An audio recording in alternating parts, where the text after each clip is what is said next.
Meus amigos e minhas amigas, bem-vindos ao canal do Instituto de Economia da UFRJ.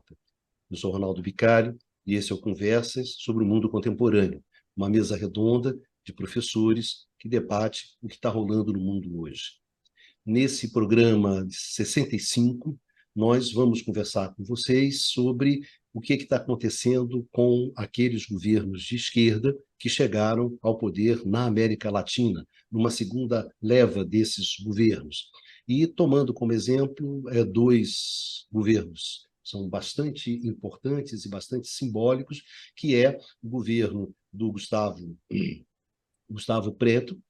Petro, na Colômbia, e o governo do Boric no Chile. Esses dois governos representaram muito quando chegaram ao poder, não só na Colômbia, que era a primeira vez que um governo de esquerda chegava ao poder, e no caso chileno, era o primeiro governo de esquerda depois de Salvador Allende, que chegava ao poder. Então havia uma grande expectativa. Esses governos estão enfrentando uma série de dificuldades, de problemas, e é exatamente sobre essa questão dessa chegada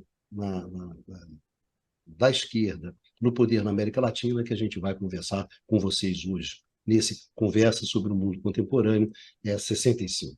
Aqui nós temos com a nossa mesa tradicional, Luiz Carlos Delorme Prado. Tudo bem, Pradinho? Bem, é um prazer estar aqui de novo, depois de tanto tempo, né? E hoje é um programa especial. Você vai depois até explicar, porque como o nosso pessoa fundamental aqui do nosso grupo, que é o Eduardo Pinto, hoje fará, durante um período de tempo, o último programa, porque ele está indo para uma função pública importante e que não seria compatível fazer com esse programa semanal, né? Então, nós vamos começar fazendo alguns comentários de conferência a isso, e depois vamos entrar no tema. Não é isso, Bicalho? É isso aí, Pradinho. É isso aí. Hoje, Dudu tem uma comunicação importante, né, para fazer, não só para a gente, mas também com os seguidores, né, o pessoal que acompanha, que nos tem acompanhado nesses últimos 5 anos, né, 4 anos, né? Isso. Bastian, você está mutado. Não. Não, agora não. Agora não. Agora não. Vai lá, Bastianzinho, você. Tudo bem, Bastianzinho? Vamos lá. Nesse programa hoje, que é um programa importante, do Conversa sobre o Mundo Contemporâneo. Marcante. Mas Pradinho já antecipou. Pradinho antecipou, né? Exatamente. Esse programa é um esculacho, O né? Pradinho não tem jeito, ele faz isso a gente direto. combina, Peraí que eu vou lembra? falar, então. Exatamente, a gente combina Isso, tudo olha, nessa porra, e o cara vai lá e fura. Rapaz, Isso duro me ser lembrou âncora Roma nesse Cidade programa. Aberta. É duro. Faz roteiro, faz Isso o me diabo, lembrou aí o vem nosso Pradinho, primeiro pá, joga programa tudo. Puta que com pariu. Roma Cidade Aberta. Exatamente. Que o Roubou Dudu o ia seu a falar, sua o Pradinho citação. falou antes. Olha só, depois de 65 Então, programas, o cara ainda faz. Não, Numazinho, vai lá, vai o Numa seguir o roteiro. Diga lá, Numa. Oi, Bicário. Bom, então hoje vai ser um dia realmente Esculhambação, né? Já emocionante, viu tudo. Hoje vai ser uma É, esculhambação. bom, eu não vou falar mais, né, do que isso, eu É, deixo você e eu, o Dudu comunicarem as é. novidades. Eduardo Costa Pinto, vamos você que lá. tem uma publicação importante para fazer, né? Que nós tínhamos combinado que você faria. Aí o cretino do Prado. Não tinha Não, o combinado isso, Prado, não, não, ele é Bicalho. aquele cara que sai no cinema falando que o assassino é o mordomo, cara. Ele é aquele que sai, ó, é o mordomo, ele é o mordomo. A galera entrando pro cinema, ele é o mordomo, o assassino é o mordomo. Meu Deus, que absurdo. Vai, Dudu, vende seu peixe. Vamos lá, pessoal. Na verdade, eu queria fazer um comunicado e que eu fui cedido da Universidade Federal do Rio de Janeiro, do Instituto de Economia, para a Petrobras. Então, estou iniciando um novo ciclo, né?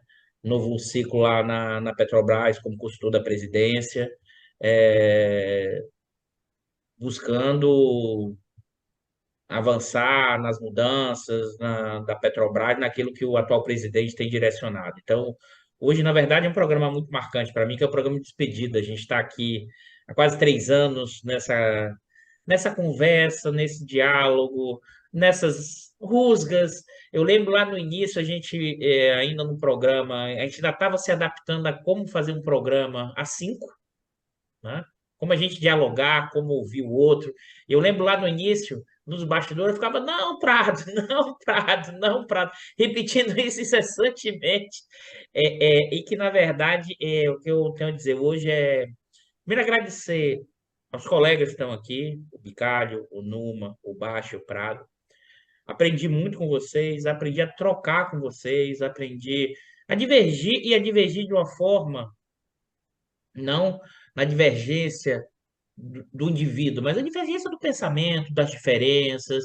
Então, eu realmente aprendi a dialogar bastante com vocês, aprendi muito nas trocas que a gente fez. Esse programa a gente avançou no meio da pandemia, que era um encontro mesmo, a gente transformou o que eram nossas conversas do café nesse programa, com o objetivo de levar o conhecimento para além dos muros da faculdade. Então, assim, eu tenho muito orgulho de ter participado do Conversa. Eu não vou me despedir porque é até breve. Eu estou indo para uma nova tarefa. Nesse momento eu não sou, eu estou cedido, então eu sou funcionário da Petrobras.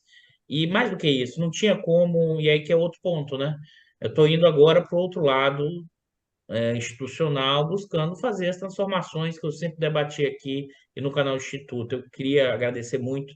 Acho que esse desafio que a gente tem feito, que é levar o conhecimento de uma forma, seja possível para quem é não economista entender o debate, é, assim, isso me orgulha muito. Isso me dá, assim, eu tenho muito orgulho de ter participado do Conversa com vocês.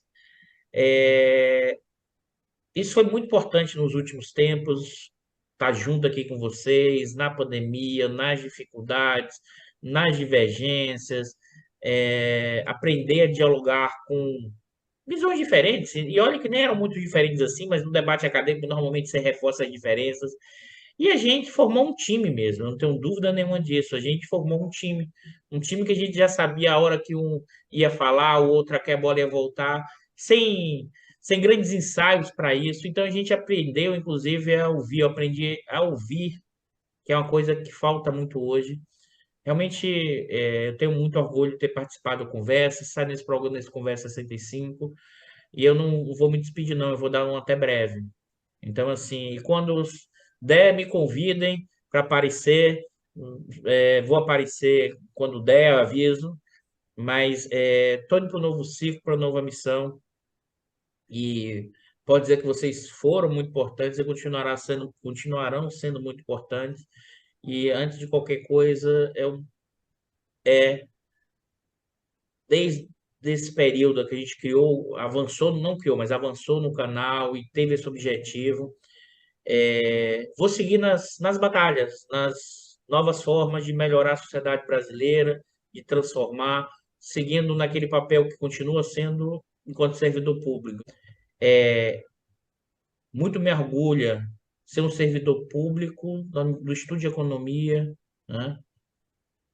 Que a gente conseguiu, eu acho, e ampliar, levar o conhecimento para fora. E agora, nesse novo ciclo, muito me orgulha colocar o crachá de uma empresa que foi, e precisa retornar como fundamental para o desenvolvimento brasileiro. E antes de qualquer coisa, pessoal, muito obrigado pelo convívio.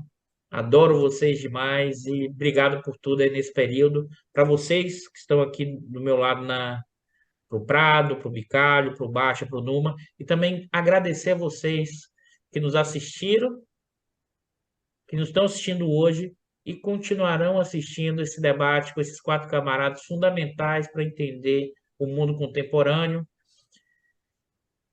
e que vão trazer muito, continuar nessa batalha importante de levar o conhecimento, tá, para o conjunto maior da sociedade brasileira. É isso, pessoal. Eu fico muito emocionado de ter participado de conversas e muito obrigado por tudo. Vocês que estão aqui do meu lado, na minha telinha, baixa numa Prado Bicalho, e agradecer muito a vocês que não assistiram ao longo desse período. Conversas realmente é um marco importante para mim, e eu tenho muito orgulho de ter participado desse projeto, e eu sei que vocês vão tocar isso muito, muito bem, muito, muita vontade, mesmo sem mim. Então, não é um encerramento, mas é um até breve, pessoal. Obrigado por tudo. Pradinho, você queria falar alguma coisa? Desculpe, você pediu a Queria, palavra. queria.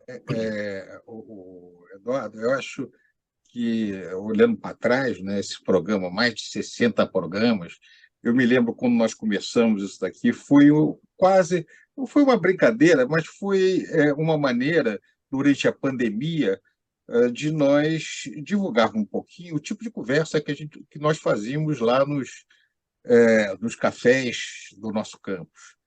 E eu me lembro que, quando nós começamos muito amarrados, né? Brincava que a gente fazia quase um jogral. Cada um falava uma coisa e não havia troca tão clara entre nós como nós fazíamos normalmente. Eu concordo com você que nós tivemos um grande aprendizado ao longo desse período, que foi justamente como fazer um tipo de debate que tem muito da nossa atividade da vida acadêmica, mas também é o suficiente, com a linguagem o suficiente aberta, para o público em geral. E você foi um pioneiro nisso quando você começou a fazer um programa semanal, que foi o Diário da Crise, que depois foi tomando corpo. Isso também criou o precedente necessário, a experiência necessária para, quando nós resolvemos fazer isso aqui dentro, descobrimos a nossa própria dinâmica, né? Eu tenho certeza que você vai ter um desempenho excelente, como sempre foi a sua trajetória acadêmica, na Petrobras, e como historiador econômico, eu lembro sempre que a Petrobras foi uma conquista do povo brasileiro.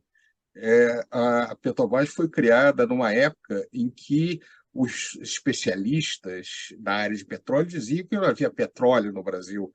Foi uma luta, inclusive uma luta popular, para, contra a opinião geral, estabelecer uma empresa pública para esse fim.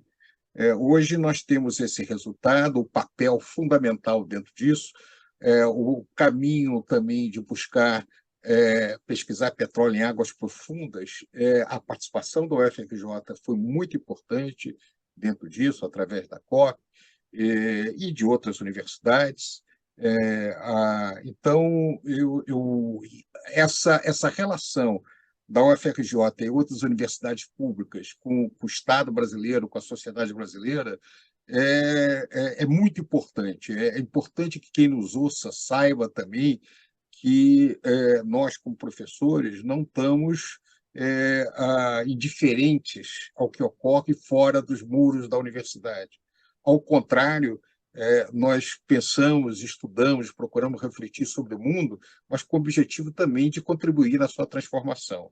Eu também vejo com muito orgulho a sua trajetória e muito boa sorte nessa nova atividade. É isso, Dudu. Foi um prazer, né, trabalhar com você nesses 4 anos aqui no Conversas, e às vezes também lá no Diário da Crise, né? Que a gente vai fazer uma despedida também, né? Exatamente lá na sexta-feira. E eu acho que desde o início a ideia foi essa, a ideia foi reunir um grupo de pessoas, montar uma mesa redonda. A referência era as mesas redondas de futebol mesmo, né, Baixo? Uma mesa redonda, fixa, com os participantes fixos, né? Não é um seminário, não é um debate, mas é um grupo de pessoas que cria uma banda, né? Uma banda que toca junto sempre. E conforme você vai tocando junto, você vai aprendendo a tocar melhor, etc. A gente vai descobrindo como cada um toca. Então, eu vi isso aqui, o Conversa sempre com uma banda que a gente toca uma música que a gente gosta de tocar junto, e a gente toca. E tem gente que gosta de ouvir a gente. Bom, é isso aí. Dudu sai agora para uma carreira solo, né, momentânea, mas de vez em quando, né, Dudu? De vez em quando o Dudu aparece aqui para tocar com a gente, né, dá uma canja, né, dá uma canja, toca com a gente um pouquinho, etc, etc, que é o que a gente gosta de fazer. Como a gente vê que tem pessoas, né, que gostam de acompanhar a gente, gostam desse tipo de debate que a gente faz, desse tipo de conversa que a gente tem, a gente vai continuar fazendo. É isso aí, Dudu. A gente só pode desejar para você uma boa sorte, agradecer pela tua presença, né, nesses quase 4 anos. Acho que a gente tentou fazer a coisa da melhor maneira possível, da maneira mais honesta possível, né? É assim que a gente continua fazendo, e com essa pretensão de que a universidade tem que sair, né, dos seus limites, dos seus muros, né, e falar e conversar com a sociedade. Eu acho que tem também um grande interesse da sociedade em ouvir a universidade. Eu acho que existe muito maior interesse da sociedade ouvir a universidade. Às vezes eu acho que da universidade falar para a sociedade, não é isso? Então, acho que além das aulas, além dos artigos, dos livros, das orientações, de tudo que faz, né, que o pessoal faz, acharam que deve também, de vez em quando, separar um tempinho, né, para conversar com a sociedade, que eu acho que é um momento importante que a gente está vivendo, e isso é uma coisa bastante relevante. É isso aí, Dudu. Vai, vai com fé, que com fé não pode falhar, não é isso? O bom baiano, é isso aí, Dudu. Vai lá, Dudu, pode se despedir aí, Obrigado. suas últimas palavras aqui no Conversa, pelo menos Fala uma coisa. temporariamente. Bastazinha, quer falar alguma coisa? Isso, querido. Bom, obrigado, né? Parabéns e muito boa sorte nesse novo desafio. Você tá preparado, né? E Ah, falar também que é da nossa interação, que não é só, né? Nós não somos só um grupo de, digamos, de participantes de um programa, né? Não somos apenas colegas de uma mesma instituição, né? Nós somos amigos, né? São 5 amigos aqui, que debatem os temas contemporâneos, né? E que transportaram, na verdade, as conversas do cafezinho, né? Aqui para o canal do Instituto, né? E podendo exatamente oferecer isso, né? Essas reflexões para a sociedade, né? Para o público em geral. Tá? Então, quer dizer, e agora eu acho que, na verdade, de uns tempos para cá, a gente, inclusive, alcançou essa harmonia, nessa naturalidade que era como funcionava nas nossas conversas mesmo no cafezinho, né? Quer dizer, no começo, acho que o Luiz Carlos falou muito bem, a gente estava muito travado, né? Para a grande maioria de nós era um desafio novo, e a gente foi alcançando isso, e acho que também nisso, Dudu, você foi super importante, que você já tinha uma, uma experiência prévia com o Diário da Crise, né? E foi dando toques, né? Dando alguns toques na gente, acho que também foram muito importantes, além da troca super rica. Acho que isso que você também teve essa participação muito bacana, né? Para cada um de nós, dando sugestões e ajudando a gente a encontrar o formato que a gente alcançou, né? E aí, só para encerrar, Bicalho, eu tenho que é. falar. E, pessoal, continue assistindo mesmo, senão ele vai mascarar. Ele vai ficar. Se a nossa audiência despencar, ele vai ficar Era eu. insuportável, Bicalho. Ele vai ficar insuportável. É isso aí. Então, pessoal, dá uma força aí pra gente, entendeu? Tomazinho, você quer falar alguma coisa, ou você vai ser breve dessa vez? Não vou falar nada. É bom, eu vou preparar, enquanto numa das suas breves palavras, eu vou preparar meu jantar aqui. As breves palavras do Numa, né? Não, bom, vou ser breve, bom, como já falaram Esse os mentiroso. camaradas, Mas como ela vai falaram breve. os camaradas, Numa, o breve. Tá bom. aprendemos muito com o Dudu. Foi uma bela experiência, juntos, uma aventura, né? E, bom, eu só desejo o melhor para essa futura aventura que vai ser importante para o Dudu, para o país. E, bom, sabemos que ele fará o melhor, tal como ele melhorou nossas vidas, ele melhorará a vida do país. Então era isso. Faz isso comigo não, Numa. Isso aí eu rapaz, choro, o cara Numa. Pelo jogou. amor de Deus, Numa. O cara jogou essa coisa europeia, né? O cara, nossa senhora. O cara botou a Pessoal, bola depois fora. dessa eu posso dizer o seguinte para eu encerrar, para eu poder Vou ir para fazer você. o Dudu chorar. Não, o Dudu Não, chora depois à toa, dessa, Dudu chora à toa. depois dessa que eu posso dizer o seguinte, pessoal.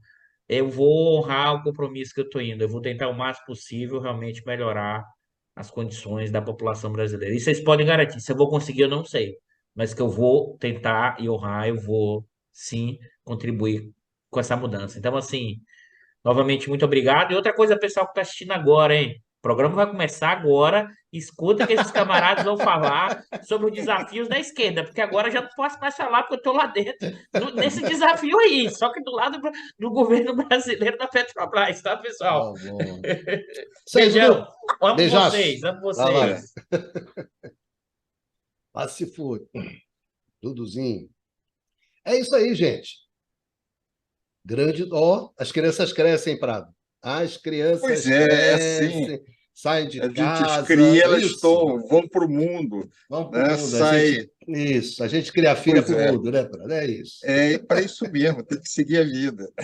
Senhores, vamos lá então os problemas, né? As dificuldades. Não vou falar em desafio, que já passou da fase do desafio, né? Todo mundo já está no poder. Que são os problemas que a esquerda tem enfrentado nessa volta ao poder, né? Nessa segunda, entre aspas, onda, né?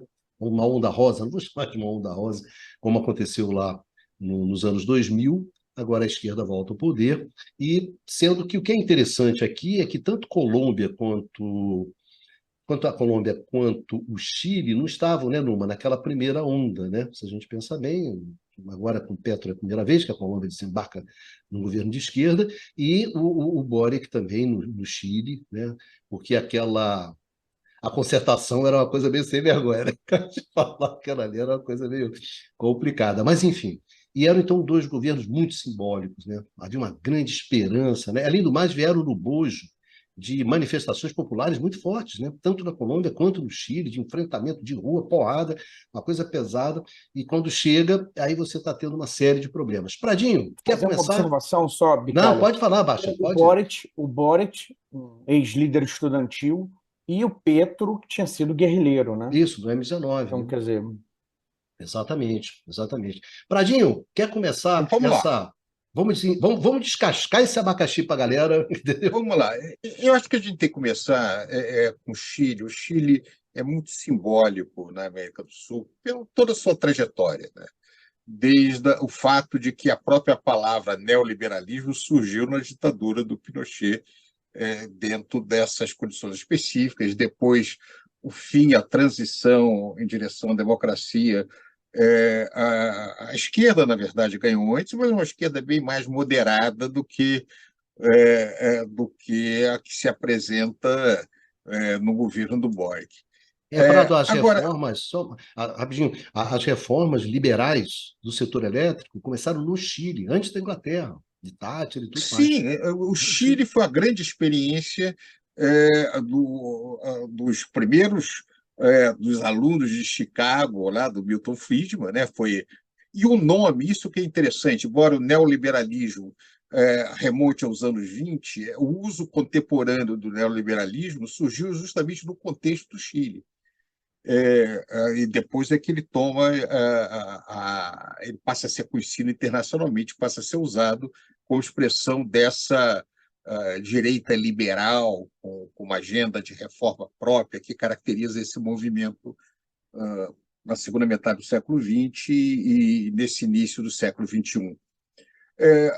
O Chile e a Colômbia, eles ambos passaram ou enfrentam um problema que é muito peculiar de toda a esquerda da região. E no momento que você chega ao poder porque a situação anterior não estava boa, né? Você passava por uma crise. O caso do Chile, em especial, a reforma de Previdência foi um fracasso. A questão da universidade fazia com que o custo para a classe média pagar para a universidade era insuportável. O atendimento da saúde, com todos os problemas associados a isso. Ou seja, mesmo com alguma moderação depois do final do regime de Pinochet, o modelo chileno não mais respondia à população como Os neoliberais das Américas diziam que tinha respondido, né? Era muito comum botar o Chile como grande exemplo de sucesso. E, na verdade, para efeito da população, a situação do Chile não se mostrava tão bem sucedida assim. No entanto, quando um governo de esquerda é eleito, ele passa a ter que enfrentar o segundo dilema.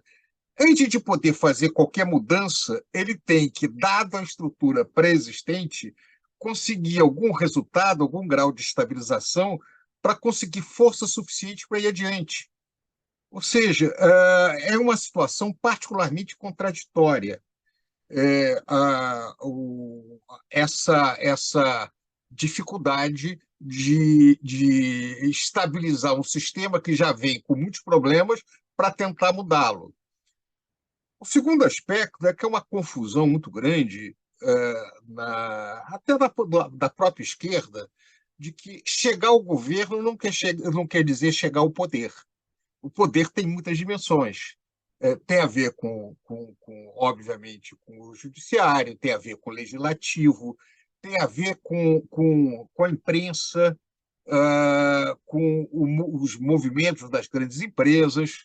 Então, no momento em que se apresenta, é eleita uma agenda de mudanças, uma agenda progressiva, muitos desses outras fontes de poder que não compartilham da visão por mudança agem no sentido de dificultar esse processo de mudança. Então, o caso da Colômbia, se nós pegarmos o panorama, desculpe, estou falando do Chile, o panorama geral da situação do Chile, o que nós encontramos? Primeiro, o crescimento esse ano será um crescimento modesto. O governo do Chile está enfrentando uma inflação alta, que, aliás, tem a ver com a situação mundial, tal como todos os outros países da região estão enfrentando. O Chile depende para uma série de produtos de importação, como outros países da região também. A resposta a essa questão inflacionária tem sido feita com a taxa de juros para os padrões chilenos elevada.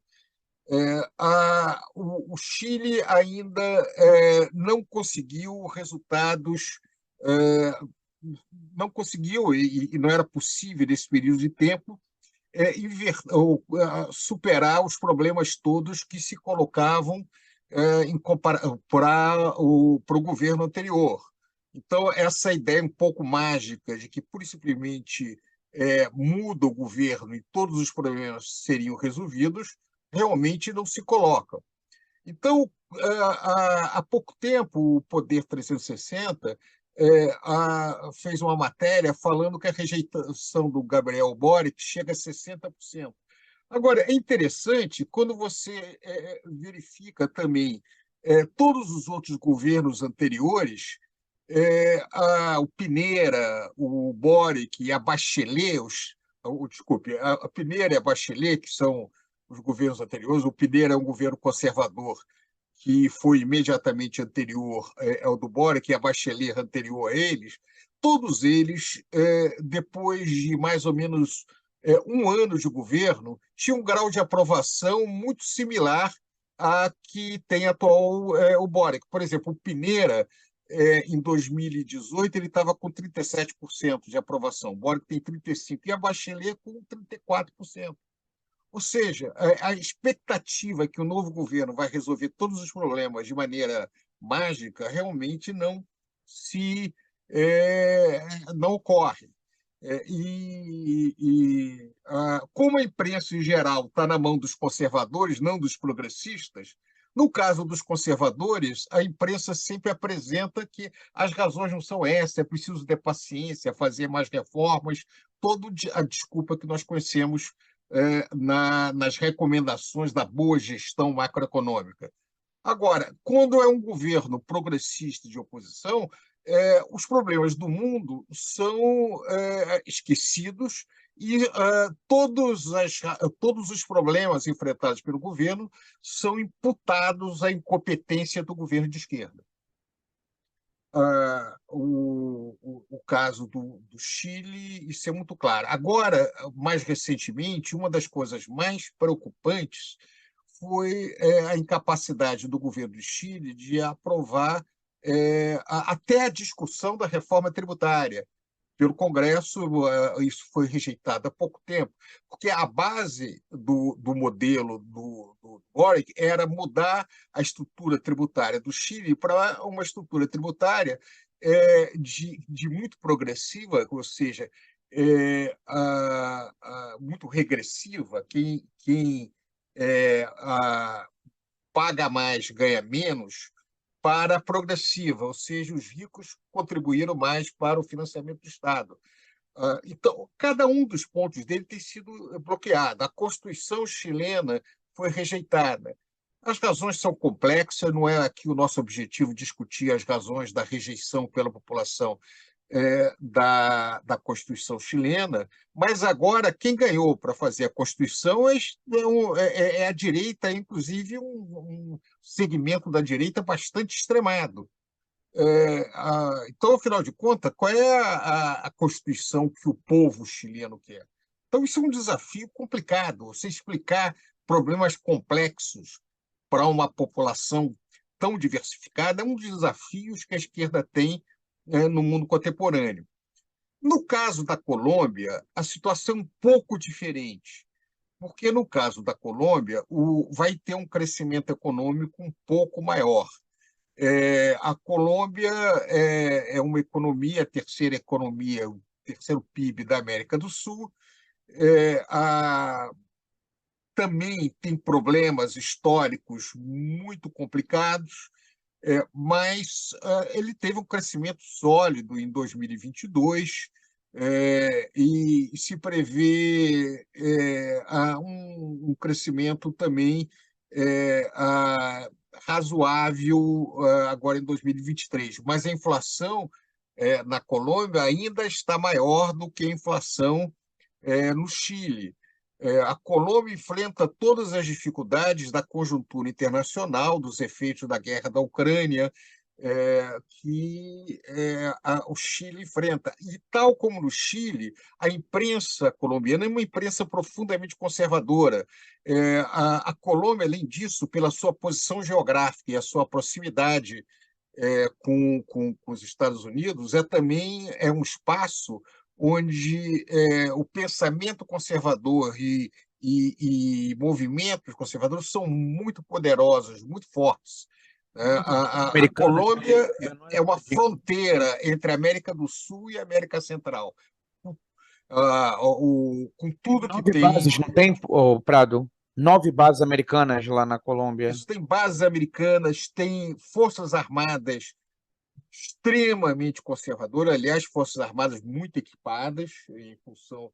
E tem, obviamente, ainda o problema da pacificação com a guerrilha, essa coisa tão complicada como esses setores. Tem a relação entre a Amazônia e a parte andina, a fronteira da Amazônia com o Brasil extremamente complicada, com problemas de tráfico de drogas, com todas as questões ligadas a isso, né? Uma tradição de um papel muito complicado dos grandes cartéis de droga, né? Que, embora eles forem parte desmantelados, a questão ainda é uma questão muito importante dentro da Colômbia. Aliás, a questão de criminalidade tem sido importante também no Chile, porque a criminalidade vem aumentando, e o governo do Gabriel Boric tem sido acusado de ser a causa desse aumento de criminalidade, aquela coisa em geral que a esquerda seria fraca para reprimir o crime, etc. Então, portanto, o desafio da esquerda é que ela chega ao poder com muita expectativa, mas sua capacidade de entregar depende de uma série de fatores. Então, Bicalho, para terminar, o bom governo da esquerda depende de várias condições externas e depende de tempo para entregar resultado. E esse tempo é que muitas vezes você não consegue alcançar, dado as resistências domésticas e as respostas a um governo mais progressista das forças conservadoras da região. Obrigado, Prado. Bastianzinho, você queria fazer um comentário sobre isso? Colocando mais, colocando mais pimenta nesse vatapá.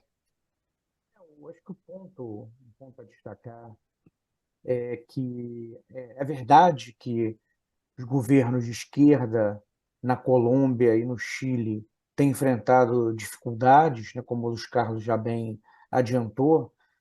Agora, é interessante observar também, está super no noticiário, está uma coisa recente, o processo de impeachment que tinha sido aberto contra o presidente do Equador, Guillermo Lasso, e que ele respondeu a isso usando de um expediente que está na Constituição equatoriana, chamada Morte Cruzada, em que, na verdade,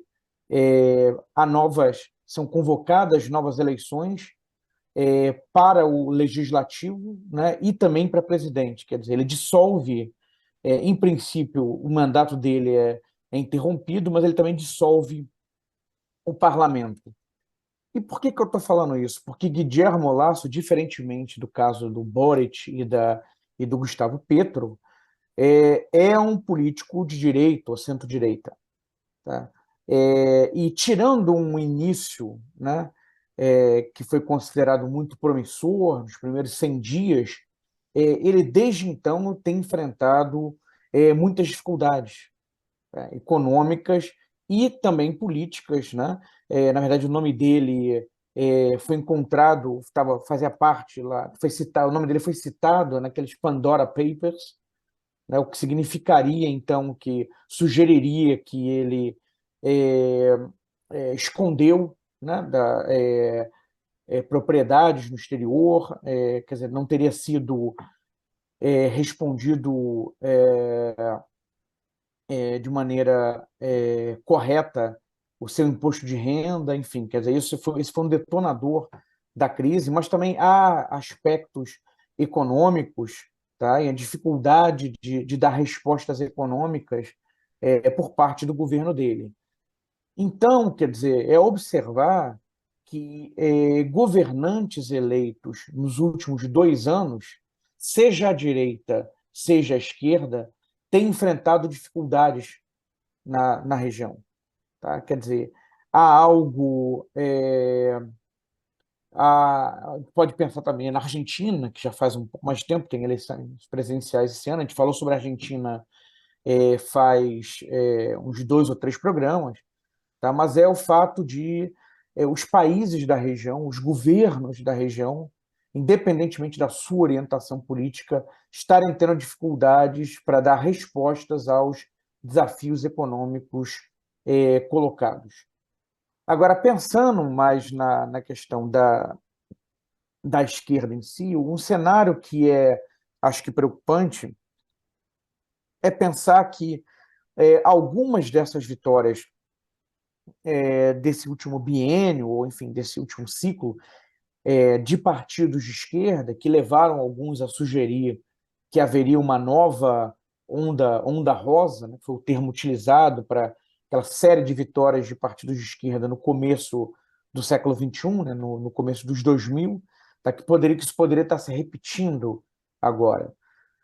O que, na verdade, acaba se esquecendo que algumas dessas vitórias foram muito apertadas, tá? E foram conquistadas tendo do outro lado, quer dizer, derrotando por margem estreita partidos com tendências de extrema-direita. Tá?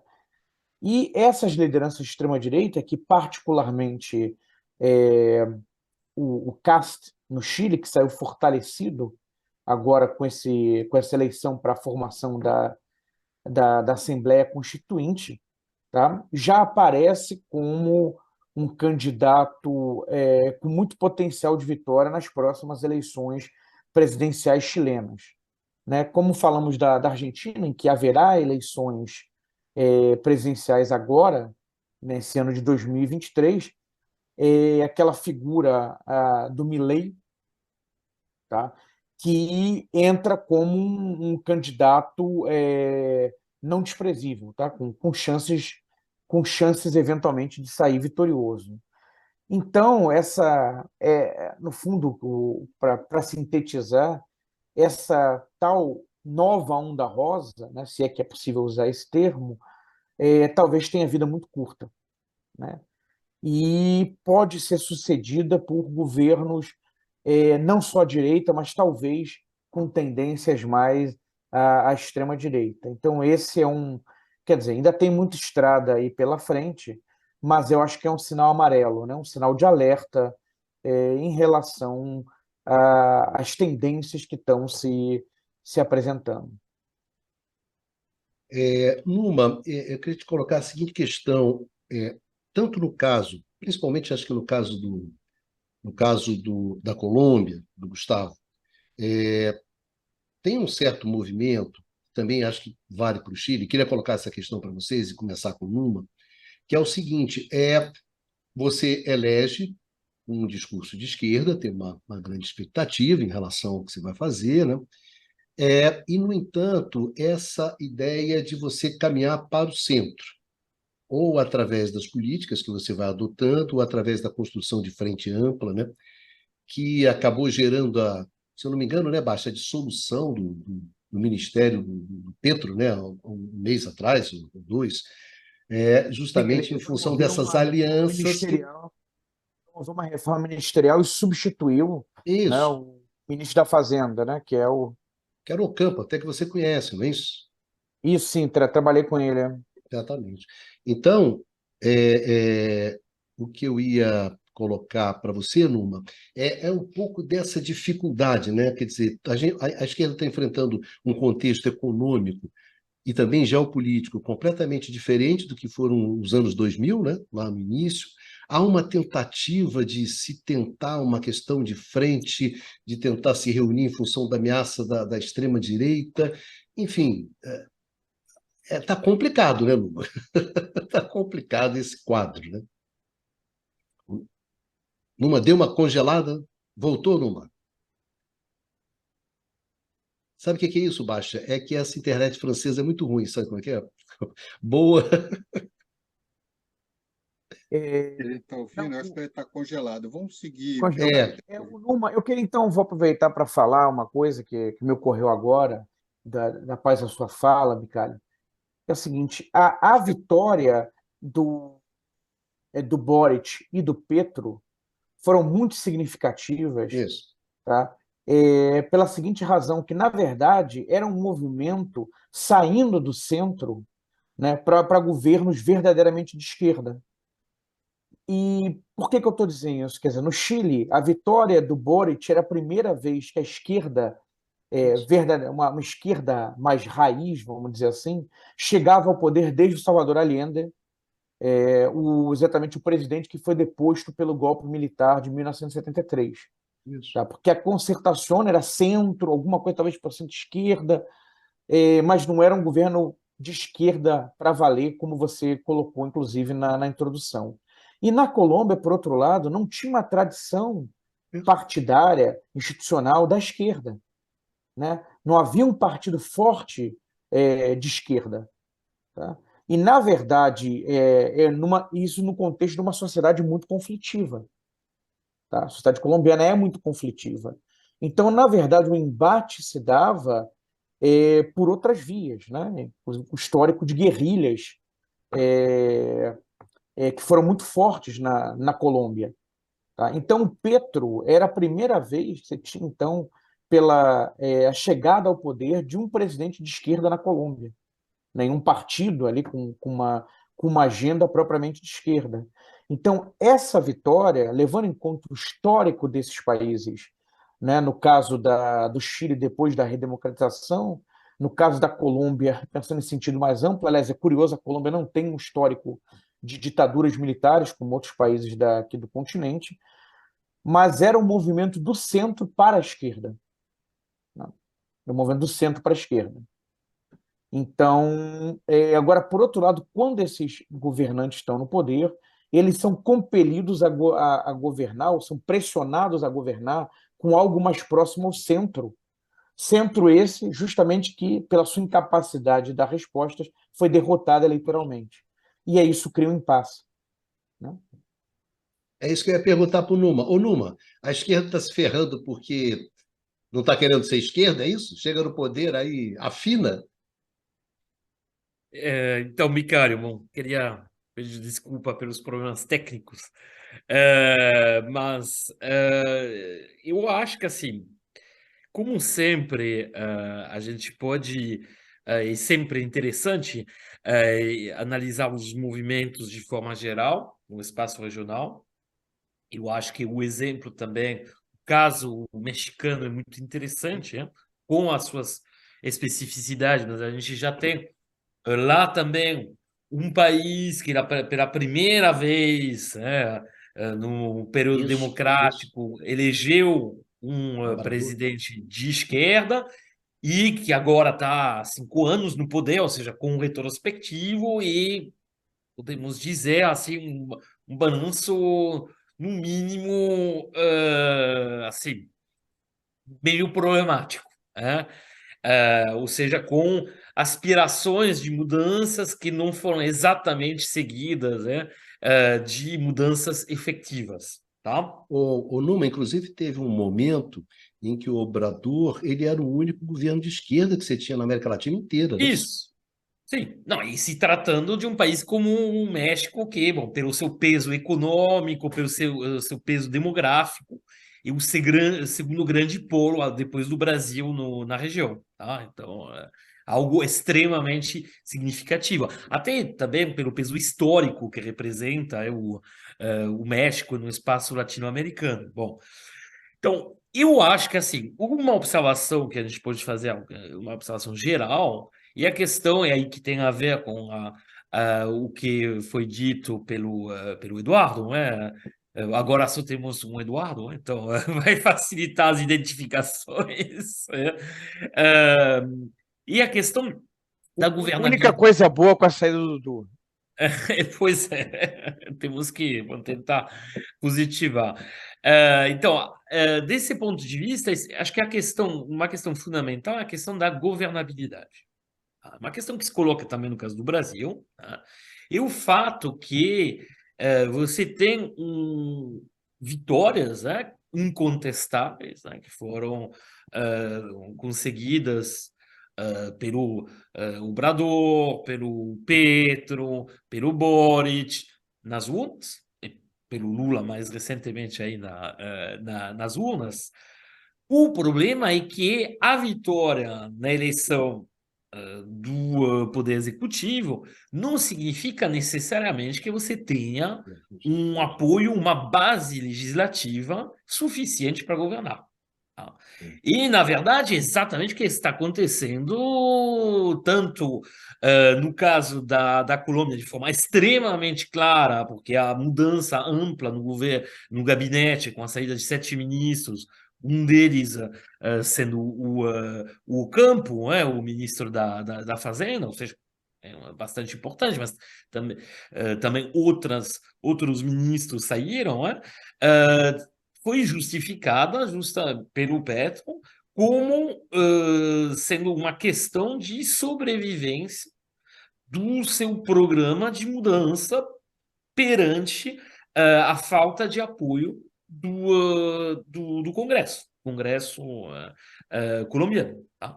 Da mesma forma, a gente vê o Boric estar enfrentando uma dificuldade na renovação, frente à renovação da Assembleia Constitucional, não o legislativo, mas enfim, é uma forma como o grande carro de chefe do Boric foi chegar na onda da contestação contra justamente a Constituição existente, com a ideia de mudar essa Constituição, com a ideia de promover uma Constituição muito mais progressista, e no ano assim a composição original da Assembleia assim, constitutiva, de mudança da Constituição, era muito orientada para a esquerda e muito progressista, com a presença importante de líderes das diferentes comunidades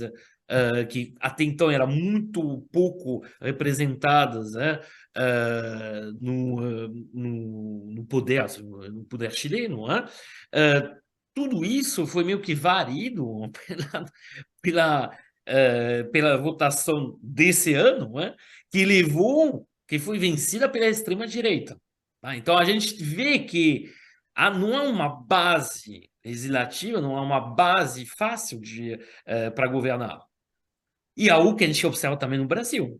No Brasil, você tem uma coalizão importante de partidos, vamos dizer, que vão do centro-direita até a esquerda. Bom, e não é fácil acontentar todo mundo.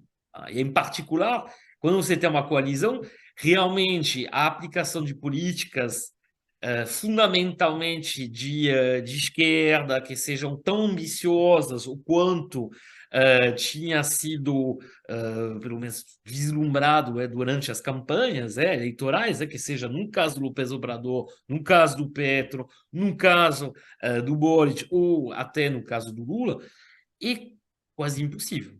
Tá? Então, a questão é de saber como administrar isso. Nesse sentido, o Brasil tem um passado, uma experiência, no caso do Lula, que assim leva a pensar, ser razoavelmente otimista, eu diria. O Petro não tem essa vivência. Não tem, como foi sublinhado de novo pelo Eduardo, é uma novidade.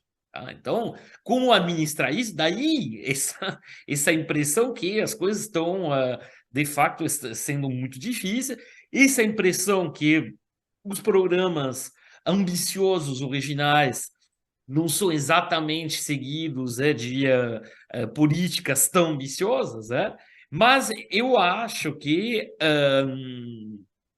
e sempre a questão é justamente sempre achar esse equilíbrio entre o que dá para fazer, considerando a composição, particularmente, dos congressos locais, e, portanto, a governabilidade que tem que ter qualquer executivo, e as aspirações à mudança.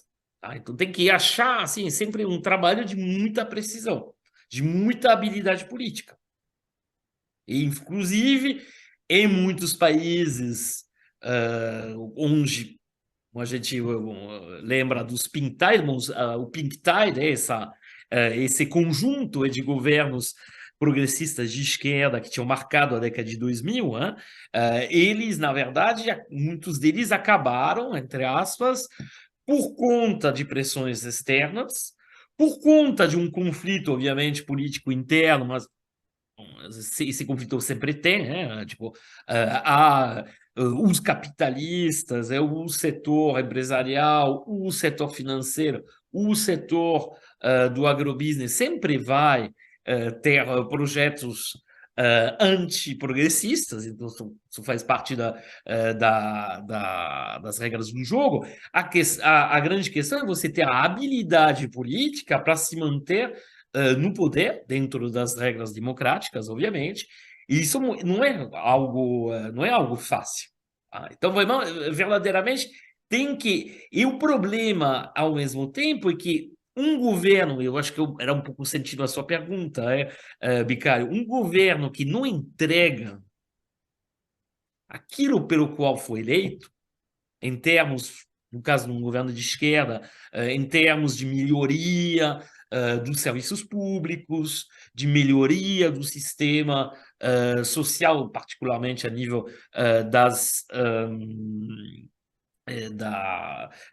do sistema tanto de acesso à saúde quanto de previdência, assim, das transferências sociais de forma geral, que não também vai levar adiante um projeto de afirmação nacional, no sentido de você defender os interesses do país, do ponto de vista econômico, mas também geopolítico. Então, um país que, um governo, portanto, de esquerda, eleito com essa base, mas que não entrega, o que entrega muito pouco, realmente vai enfrentar o risco de uma impopularidade da qual vai se aproveitar, obviamente, a oposição, então os partidos, né, conservadores. Tá? Bom, esse pêndulo que a gente observa em muitos países da América Latina, né,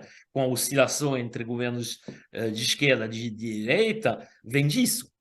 E, na verdade, a originalidade, bom, nos países, obviamente, que tiveram governos de esquerda na década de 2000, a originalidade da década de 2000 foi um período relativamente longo, que durou a presença no poder de partidos de esquerda, de governos de esquerda, porque justamente esses governos entregaram algo.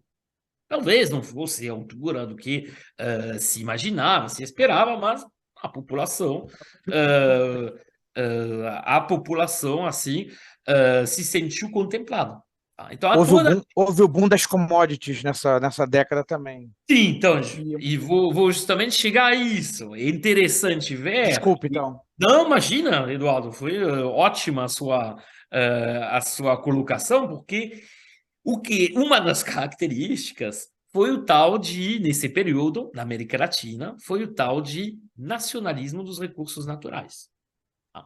Algo que observamos seja uma apropriação, ou direta através de nacionalização, ou indireta através de uma intervenção maior do Estado, que seja em termos de cobrança de royalties, que seja em termos de regulação dos setores exportadores de matérias-primas, e particularmente, obviamente, mais fácil, onde tem os ganhos mais vultosos, do setor, obviamente, exportador de minerais, mas não só, também a gente observa isso na parte de bens agrícolas, e o que a gente vê foi que justamente essa bonança, essa explosão dos preços, esse aumento muito grande dos preços internacionais das matérias-primas, das commodities, permitiu que os governos ao mesmo tempo em que não quebravam, vamos dizer,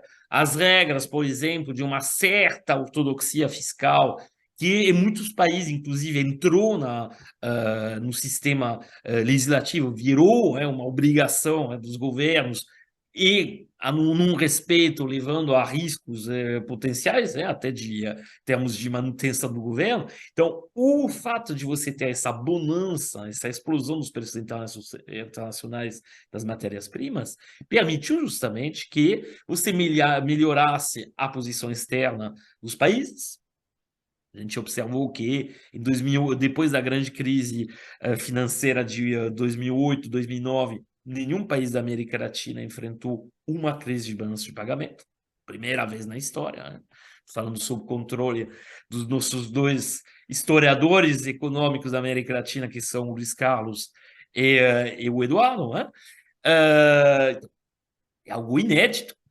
E, da mesma forma, isso permitiu também ajudar a financiar melhorias em termos de infraestrutura, em termos de acesso a determinados bens públicos, projetos também de, assim, mesmo modestos, de política industrial, porque você conseguindo essas divisas, esses dólares, você conseguia comprar máquinas, equipamentos, justamente até para melhorar a própria estrutura produtiva dos países. Tá? Bom, isso obviamente não é a parte mais exitosa, acho que é a parte mais...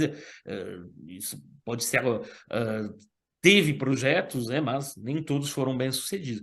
A parte mais exitosa foi a parte social. A parte social, a parte de distribuição, a parte de melhoria de padrão de vida, a tal ponto que, nesses países que tiveram governos de esquerda na década de 2000, aconteceu algo que, bom, é o normal da Ásia hoje, mas que a gente já comentou em várias oportunidades, quando a gente falou, por exemplo, da China, e que nesse período ninguém, a cada ano que passava, não se encontrava numa posição melhor do que o ano passado, do que o ano anterior. Tá? Mesmo se pode ter havido assim, um grau de avanço menor do que em países da Ásia, porque simplesmente a taxa de crescimento econômico foi menor, mesmo assim, a situação de boa parte, a quase totalidade da população, melhorou muito com a erradicação da extrema pobreza, quase a erradicação da extrema pobreza, com taxas de acesso a serviços públicos, educação, saúde, etc., que até então nunca tinham sido atingidos. É interessante observar que, quando teve o refluxo, quando a onda do conservadorismo ganhou a região e que o México aí passou a ser um bastião da esquerda, aí, pelo contrário, os indicadores sociais pioraram extremamente, houve aumento da desigualdade na distribuição de renda. Então, a gente tem o que explica por que também voltam depois os governos de esquerda. O ponto, então, encerrando essa fala meio longa, é que os governos têm que entregar do ponto de vista econômico, do ponto de vista social. E, nesse sentido, alguns índices de retomada justamente do nacionalismo dos recursos naturais apareceram. Olhem o que aconteceu no lítio, na questão do lítio. O México criou, no início do ano, uma companhia, enfim, na verdade, no ano passado foi decidido, mas agora está concretizado, uma companhia nacional do lítio. O Boric anunciou a criação de uma companhia nacional do lítio. No Brasil, você tem movimentações assim que podem levar a isso. Ou seja, você tem a ideia, se tem até uma discussões sobre a criação de uma espécie de OPEP do lítio, algo parecido. No caso do cobre está aparecendo, bom, no Chile, por exemplo, o Boric tem tentado puxar um programa de investimento da empresa estatal chilena de produção de cobre mais ambicioso, porque simplesmente assim, uma tonelada de cobre recolhida e tratada, entre aspas, pela empresa estatal, assim, rende para o Estado chileno 3 vezes mais do que uma tonelada produzida e explorada, né, por uma empresa estrangeira que pagaria royalties, uma empresa privada estrangeira que pagaria royalties. E muito simples. Tá? E como ainda por cima você tem o cobalto, você tem o níquel, que são, como se diz, matérias-primas, metais, minerais essenciais para essa revolução verde, essa indústria verde, que seja na produção de bateria, na produção de painéis solares, a priori tem um contexto bastante favorável para um boom de commodities que são commodities latino-americanas.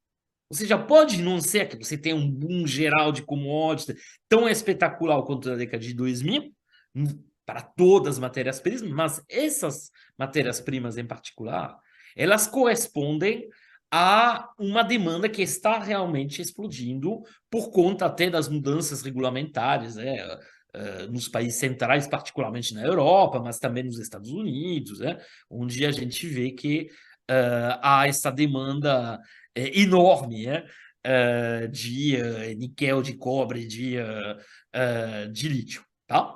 Então, bom, vou deixar a palavra para os camaradas, para não monopolizar. Pradinho, antes de dar a palavra para você, eu gostaria só de colocar uma questão para vocês, para você também, Prado, que era o seguinte: ali no início dos anos 2000, você tinha um contexto geopolítico internacional, no qual os Estados Unidos estava muito envolvido na guerra do terror e tudo mais, e você houve, digamos assim, um afrouxamento no que diz respeito à América Latina, tá certo? Então, isso sempre é uma das questões apontadas pelos analistas, porque os Estados Unidos estava num outro jogo, né? Marcando um outro jogador, né, Pradinho? Né, o Baixozinho? E que agora, na verdade, com essa questão do enfrentamento mais duro com a China, as questões envolvendo a Rússia, quer dizer, você tem um contexto geopolítico muito mais estreito, né? Muito mais pressionado, muito mais apertado do que você teve naquela época, né? Isso tem influência, Prado? Eu acho que tem sim, Bicalho, mas eu queria pegar um ponto do Numa e fazer até uma ponte que você levantou. É, o, o ponto que eu comecei aqui a falar dos riscos de um governo de esquerda, das dificuldades que o governo de esquerda entra, quem tratou isso num artigo muito interessante, um artigo curto, mas um artigo acadêmico, foi José Luiz Fiore, que é um professor importante, professor emérito aqui do Instituto de Economia, que ele chama duplo paradoxo. Eu, para mudar a política econômica, tenho que estabilizar a política econômica uma vez que eu chego ao poder. O que o Numa colocou é que isso aconteceu no início do século XXI pelas essas condições todas que nós falamos, que o Baixo apontou, tinha um boom de commodities, que você falou, os Estados Unidos não estavam muito preocupados com a região, ou seja, você tinha um espaço razoavelmente favorável.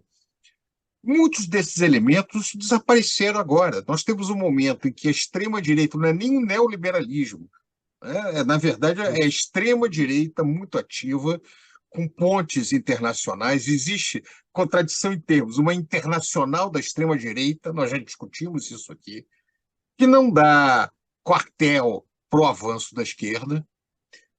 Nós temos o governo americano preocupado com as consequências de uma política muito independente da região. Por exemplo, o Boric ele não fez política de restrição à Rússia, tal como o Brasil.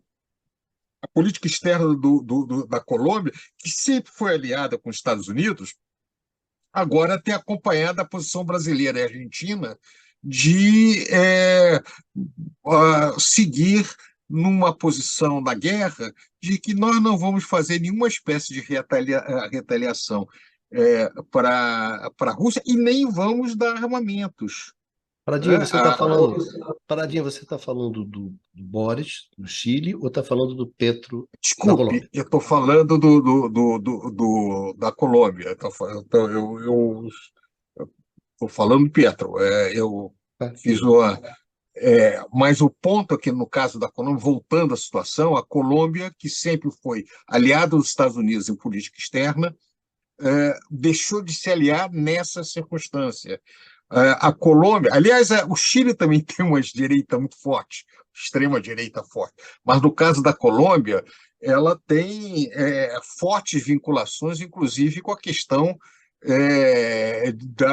da guerrilha de extrema-direita, né? O que nós chamamos aqui no Brasil de milícia, isso se inicia na América do Sul, na verdade, na Colômbia. Tinha lá uns grupos de extrema-direita lutando contra a guerrilha de extrema-esquerda, aquela guerrilha meio confusa que havia dentro do Chile. Você vê, dentro desses dilemas, a questão, por exemplo, do afastamento do Ocampo, que é um ministro da Fazenda, que nós aqui do Instituto de Economia conhecemos bem. Ele foi secretário executivo da CEPAL, que é um órgão das Nações Unidas muito importante para nós aqui no Instituto de Economia. Ele é sob o ponto de vista, ele tem muitos elementos do desenvolvimentismo, mas sob o ponto de vista de gestão de política econômica, ele pode ser classificado como um centro-esquerda. Ele é um pós-keynesiano que tem preocupações de manter uma boa relação com a estrutura tradicional de mercado. quando as demandas de avançar mais no campo da política econômica, no qual, no caso lá é, do governo da Colômbia encontra com a visão um pouco mais cautelosa do campo, a coisa não vai adiante. Então, o Gustavo Petro acaba por afastar ele e outra figura também importante, que foi a ministra da Agricultura, que também tem um percurso, que é a Cecília Lopes, que tem um percurso muito parecido com o campo, embora não seja tão conhecida internacionalmente. Ou seja, a situação mais difícil internacional, as condições mais apertadas e as pressões internas dificultam levar adiante uma política consistente. O que eu estou falando, Bicário, na sua linha, é que é muito mais difícil um governo de esquerda agora, ou seja, na terceira década do século XXI, do que foi na primeira década do século XXI. As condições são diferentes, né? Não é à toa que o Lula está encontrando dificuldades maiores agora no Brasil, como a situação do Chile não é fácil, a situação na Colômbia não é fácil, e como disse muito bem o Baixa, nem para a direita.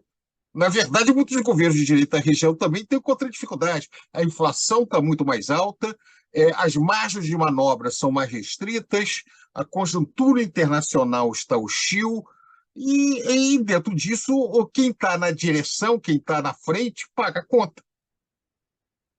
A situação tá tão difícil que você vê que, por exemplo, um governo como o do Pedro Castilho, né, no Peru, que a gente fez até um programa aqui quando ele ganhou as eleições no Peru, você não conseguiu nem dar para saída, né, concretamente, né? Você nem chegou a jogar.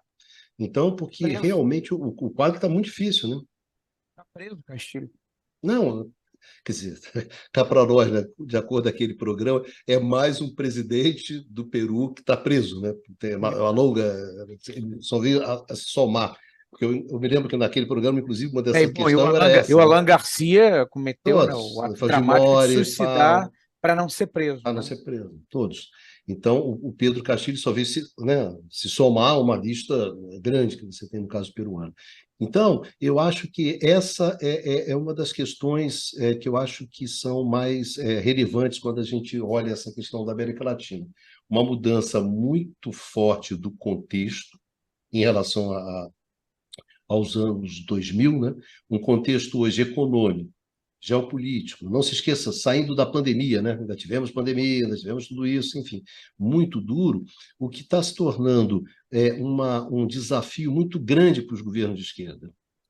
E o que eu me pergunto é qual vai ser o espaço dentro dessa radicalização, para terminar o programa aqui, já encaminhando para o final. Hoje foi um programa especial, né, com a despedida do grande Costa Pinto, então a gente acabou se estendendo mais aqui, mas a pergunta que eu queria colocar para terminar para vocês, e na verdade é muito claro para mim que esse tema vai ser um tema que vai voltar em outros programas, né? Não tem como fugir, quer dizer, essa vai ser a questão latino-americana colocada muito forte, que exatamente que você tem esse contexto que é muito mais duro, muito mais desfavorável. Por outro lado, você tem um crescimento, como o Baixa chamou a atenção, né? Não se trata agora de derrotar aqueles governos neoliberais, né, que vinham ali se escorrendo dos anos 90, mas agora é a extrema-direita. Então, é essa questão que acontece. Qual vai ser o peso concreto? A pergunta é bastante objetiva. Qual vai ser o peso do fracasso da esquerda nessa segunda leva? Quer dizer, a América Latina vai caminhar para a extrema-direita? Vai voltar para o centro? Quer dizer, o que a gente vem crescendo é a extrema-direita. O fracasso da esquerda, ou que é de um governo Lula, do que é do governo Boric, ou do governo Petro, ou do governo Fernandes, ou do Obrador, se você quiser, que o Numa colocou na roda, do Pedro Castilho, enfim, isso vai levar a uma radicalização, leva a extrema-direita ao poder na América Latina? Depois de uma onda rosa, sei lá, uma onda negra, uma onda faixa. É isso, quem começa? Olha, Pradinho, você que é um historiador. deixa eu pegar um negócio. Primeiro, eu acho que você já está dando de barato que os governos de esquerda todos vão fracassar. Isso não é tão claro para mim, porque Não, não muitos estou falando governos que de vai direita fracassar, só estou colocando como cenário. eles também estão no mesmo contexto. O que eu acho que a análise que nós estamos fazendo é o seguinte: o mar não está para peixe para ninguém, nem para a esquerda, nem para a direita, porque a gestão, as condições da América do Sul, nós estamos falando da América do Sul, estão extremamente difíceis. Então, a possibilidade de você ter um desempenho notável na região, eu sou muito cético no curto prazo. Isso não quer dizer que você possa ter alguns resultados positivos em algumas áreas, política social, atender algumas demandas.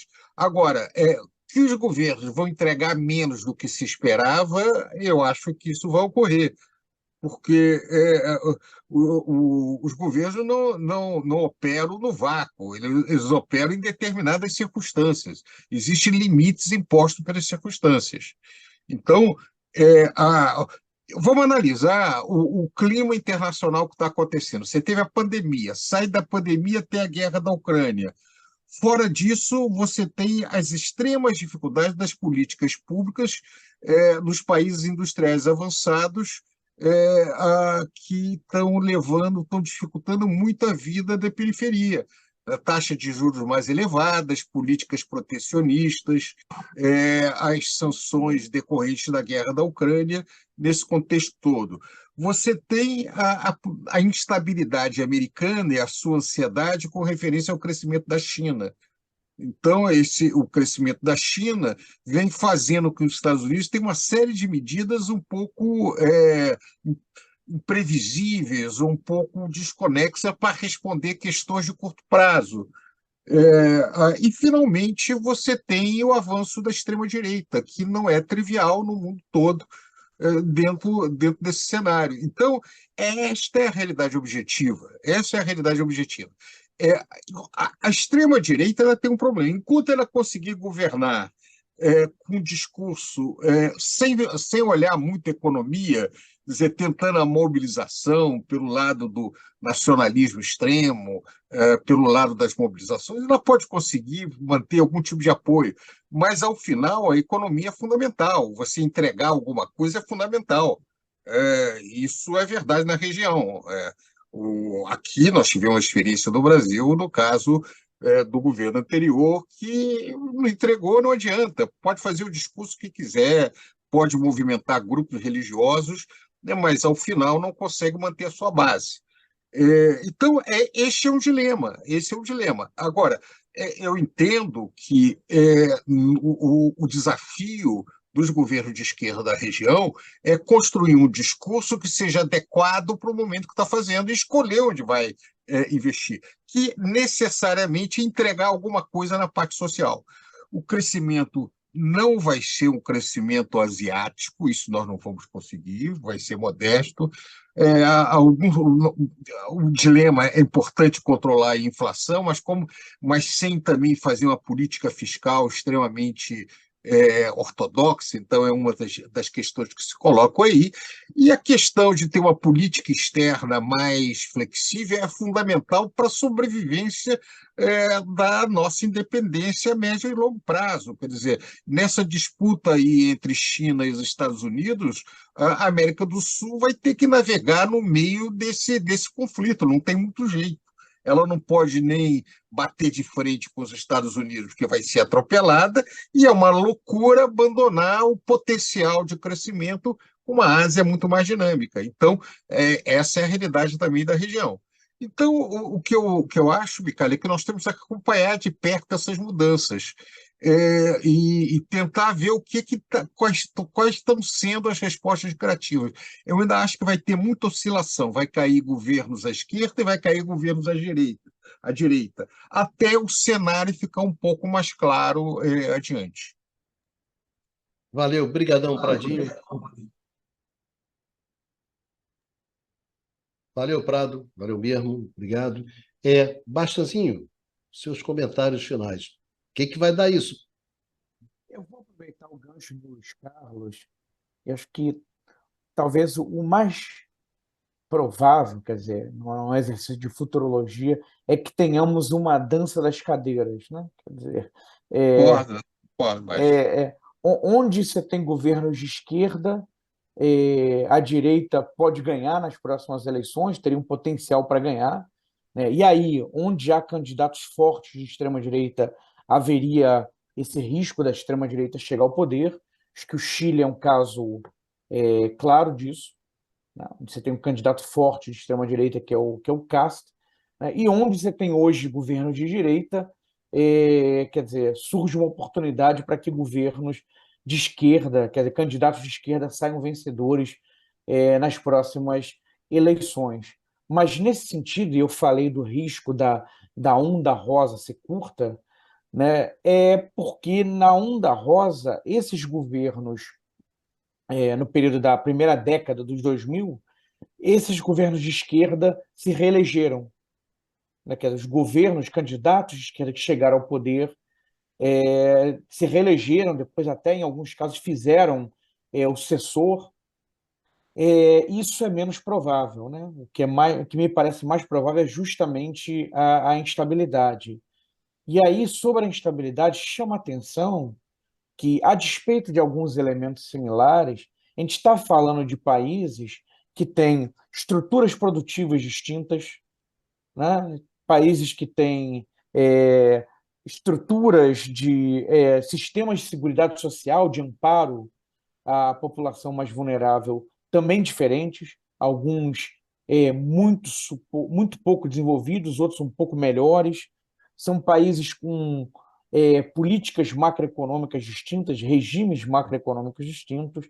Então, chama muita atenção, novamente, o fato de que, apesar dessas diferenças, a gente tem em comum as dificuldades que quase todos os governos, pelo menos, né, para não cravar todos, aqui na região têm enfrentado, tá? E dificuldades que têm tido, portanto, de tocar as suas reformas independentemente da direção para onde apontam, né?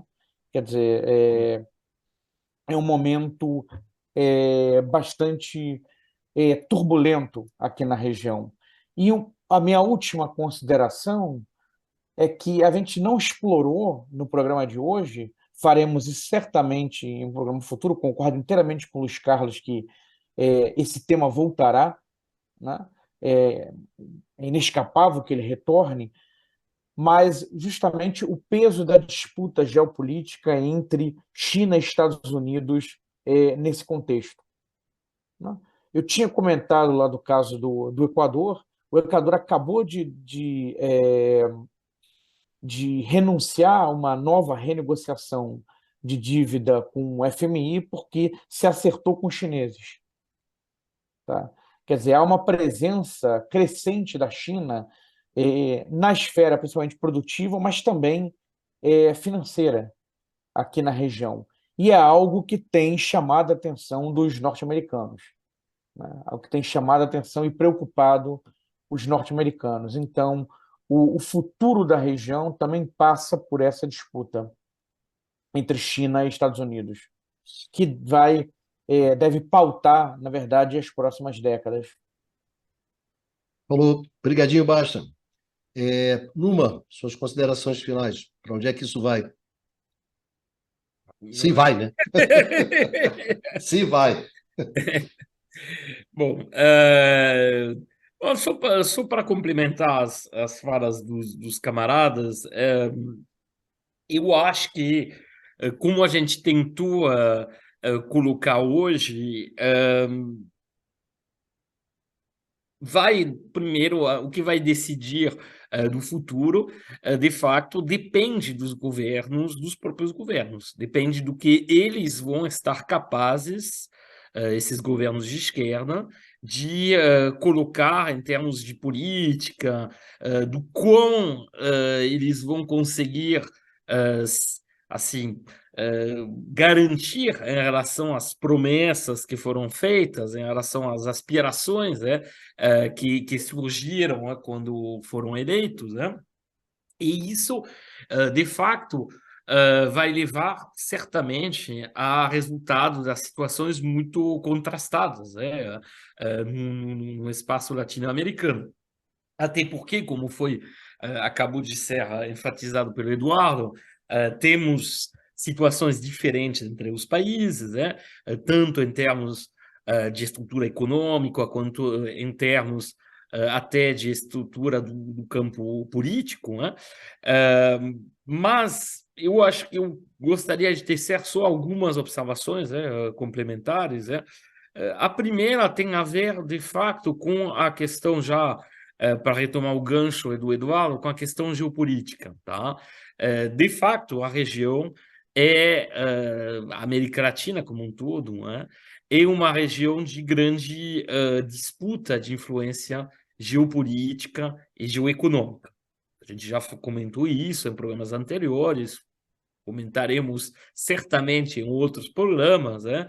Mas a habilidade dos países da região em jogar justamente entre esses dois, vamos dizer, grandes polos, né, que se constituíram, né, com de um lado o polo ocidental dominado pelos Estados Unidos, depois o polo oriental dominado pela China, dessa habilidade vai depender justamente parte do êxito das políticas econômicas, particularmente de inserção internacional. Como a gente já sublinhou, a questão das matérias-primas é absolutamente fundamental na região. Tá? As divisas que trazem as exportações de matérias-primas podem ser utilizados no âmbito desse nacionalismo dos recursos naturais que comentamos para justamente financiar projetos, tanto em termos sociais quanto em termos de mudança produtiva. Tá? Os governos de esquerda, os governos mais progressistas, têm uma vantagem na questão das políticas ambientais, que hoje em dia são fundamentais, particularmente se a gente for olhar na questão do comércio com a União Europeia, por exemplo, mas até com os Estados Unidos, tem condicionamentos ambientais, bom, que já do lado chinês não são muito enfatizados por enquanto, mas as coisas podem mudar também, né? Desse ponto de vista, tem uma contradição fundamental que é a seguinte: a gente tem uma participação cada vez maior da China e dos países do sul global, para usar uma expressão na moda, na corrente comercial dos países da América Latina, tá? E particularmente como receptáculos das exportações latino-americanas de matérias-primas, tá? Isso é bom. Essa presença ela avançou também em setores estratégicos, que são setores de infraestrutura. Bom, o Bicalho, por exemplo, conhece muito bem, né, o setor elétrico e pode testemunhar que a presença chinesa é uma crescente, uma realidade nesse setor elétrico em todo o continente. Tá? Então, a gente tem esse avanço econômico, né, e comercial chinês. Por enquanto, não é muito acompanhado do ponto de vista geopolítico, de uma grande influência direta, mas a gente vê que dentro do DNA da esquerda latino-americana, particularmente, vamos dizer, da esquerda da América do Sul, o caso do México já é um pouco mais pela proximidade com os Estados Unidos, acho que fica com as mãos mais atadas. No caso da América do Sul, você tem um projeto multilateral, encarnado pelos BRICS, mas também por múltiplas iniciativas nesse sul global, que tenta contrabalancear a influência tradicional geopolítica dos Estados Unidos. Tá? E, como a gente já falou em outras oportunidades, uma espécie de não alinhamento light, leve, dos países da região poderia trazer muitos frutos, tá? Beneficiando ao mesmo tempo de uma relação estável com os Estados Unidos, mas também desse aumento, desse crescimento da influência chinesa. Tá? Então, isso eu acho que é um ponto realmente que a gente poderia discutir passando muito tempo, a gente voltará a essa questão. Depois, em termos voltando à questão mais interna, depois de ter olhado a parte externa, a gente tem já indicadores dos erros que não podem ser cometidos. Até por conta do que aconteceu no início da década de 2010, onde alguns países, você tem governos de esquerda que deixaram de entregar o que tinham prometido, onde particularmente assim os temas da responsabilidade fiscal começou a tomar muito peso nas decisões de políticas econômicas, com simplesmente consequência de ter um baixo crescimento, a ter recessões econômicas, e aí pioras na parte social, pioras na parte distributiva e, obviamente, um recuo do apoio popular. Ora, os governos de esquerda no espaço latino-americano, eles dependem do apoio popular. Tá? Não é... bom, a gente já teve múltiplos exemplos. Se pode tratar bem os capitalistas, eles não vão devolver isso com apoio, pelo contrário. Na primeira oportunidade que tiverem, vão apoiar governos ou movimentos de direita e, bom, se for conveniente, se tiver um apelo popular maior, até de extrema-direita. Então, você tem que entregar. Tem que entregar do ponto de vista de crescimento econômico, do ponto de vista social, do ponto de vista do fornecimento de bens públicos. Nesse sentido, um exemplo do que não é para fazer é oferecido justamente pelo Chile. Foi muito comentado hoje. O Chile, no ano passado, o governo chileno promoveu um encolhimento do gasto público. Tá? Em termos reais, o gasto público no Chile caiu de mais de 20% no ano passado. Tá? Em nome de uma responsabilidade fiscal, em nome de ter até um superávit primário, assim, para o Boric, de uma certa forma, comprar, entre aspas, uma legitimidade em relação aos mercados, em relação ao setor empresarial. Bom, esse erro foi já pago. Já se manifestou com a derrota na questão da renovação, da Assembleia assim, encarregada de mudar a Constituição, e com essa vitória da extrema-direita. Tá? Por quê? Porque o ano passado já o Chile teve um crescimento pífio de 2,2%, e a projeção para esse ano é de uma recessão. Aí, bom, dependendo, mas os últimos dados que eu vi que saíram na CEPAL no final de abril apontam para uma recessão de 0,9% da economia chilena esse ano. E seria a única economia latino-americana que apresentaria uma recessão esse ano. Tá? Então, esse caminho é um erro. É óbvio que, tudo bem, como a gente falou, você tem que administrar essa questão da governabilidade, bom, você nem pode, os governos de esquerda não podem fazer tudo o que eles querem, no sentido que, bom, tem sempre uma negociação, mas também não podem abdicar de tudo. Tá? Então, e nesse sentido, só ficar numa espécie de retórica que não seria acompanhada na prática por crescimento econômico, por mudanças econômicas, assim, no sentido de aumento da presença do Estado, das transferências, etc. Tá? E aí, no caso chileno, veremos o que vai acontecer, mas certamente, nesse sentido, eu acho que o Petro está tentando evitar isso quando ele mandou embora, em particular, o Campo. O Campo, o ministro encarnava, de uma certa forma, essa responsabilidade, particularmente em termos fiscal, né? Então, eu acho que, talvez do ponto de vista político, haja, por parte do Petro, um pouco mais de clareza, né, do que por parte do Boric.